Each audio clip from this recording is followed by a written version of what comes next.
नमस्कार. जीवन संजीवनी हेल्थ या ऑफिशियल चॅनलमध्ये सर्वांचं स्वागत आहे. मी सांगितलेल्या पद्धतीने जेवायला बसताना एक छोटासा बदल करा. तुमच्या शरीरामधले 80% आजार हे तुम्हाला पूर्णपणे निघून गेलेले दिसतील. असं म्हणतात की आरोग्याचा मार्ग हा आपल्या पोटामधून जात असतो. ज्या व्यक्तीची पचनशक्ती चांगली आहे, खाल्लेलं अन्न व्यवस्थितरित्या पचतं, अशा व्यक्तीला सहसा कुठलाही आजार होत नाही. परंतु जर तुम्हाला अपचनाची समस्या असेल, ॲसिडिटी होत असेल, गॅसेस होत असतील किंवा पोट साफ होत नसेल, पोटाच्या भोवती चरबीचा घेर साठलेला असेल, तर याला अनेक कारणं आहेत. त्यापैकीच एक कारण असं आहे की तुम्ही जो आहार घेता, तुम्ही जे जेवण करायला बसता ते चुकीच्या पद्धतीनं बसता. आणि हे आपल्या आयुर्वेदामध्ये फार वर्षापूर्वीपासून आपल्याला जेवायला कसं बसावं हे सांगितलेलं आहे. परंतु नकळतपणे आपल्याकडून या चुका होतात आणि मग आपल्याला त्याचे परिणाम जे आहेत ते भोगावे लागतात. मग ॲसिडिटी होणं असेल, गॅस होणं असेल, अपचनाची समस्या असेल, काही जणांना ॲसिड रिफ्लक्स होतं. ॲसिड रिफ्लक्स होतं आणि ते घशामध्ये येतं आणि त्यामुळे तडतड होऊन आपल्याला खोकला येतो. अशा अनेक समस्या आपल्याला अपचनामुळे निर्माण होत असतात. जर तुम्हालाही या समस्या जाणवत असतील तर तुम्ही सांगितलेल्या पद्धतीनं जेवण करायला बसायचं आहे. आता तुम्ही खाली बसून जेवत असाल किंवा डायनिंग टेबलवर खुर्चीवर बसून जेवत असाल, दोन्ही वेळेला तुम्हाला हा बदल करता येतो. बदल अगदी साधा आहे, सोपा आहे.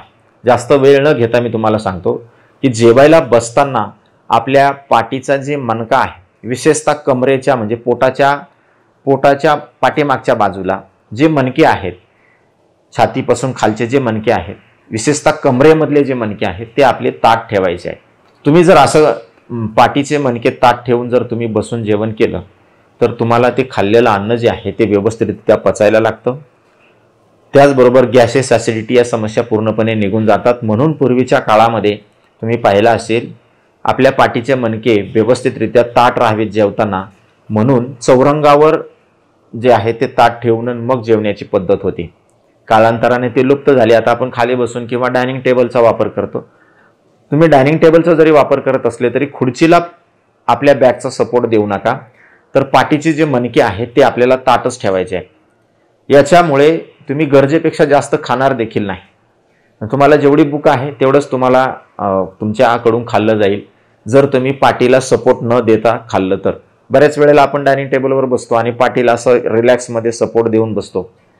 यामुळे तुम्हाला अपचनाच्या विविध समस्या जाणवतात. म्हणून जर तुम्ही खाली बसून जरी जेवत असले तरी पाठीचे जे मणके आहेत, 5-6 जे मणके आहेत ते आपल्याला ताठ ठेवायचे आहेत.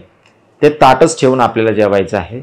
खुर्चीवर जरी बसून जेवत असले तरी ते ताट ठेवूनच आपल्याला जेवायचं. हा अगदी साधा बदल आहे, तुम्ही करून बघा.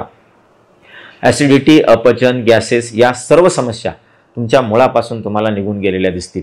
तर हा छोटासा साधा बदल, आयुर्वेदामध्ये सांगितलेला बदल तुम्ही अवश्य करून बघा आणि तुम्हाला याचे रिझल्ट्स कसे मिळाले ते तुम्ही मला अवश्य कमेंट करून सांगा. आणि अशाच नवनवीन उपयुक्त आयुर्वेदिक माहितीसाठी जीवन संजीवनी हेल्थ या ऑफिशियल चॅनलला लाईक आणि सबस्क्राईब करा.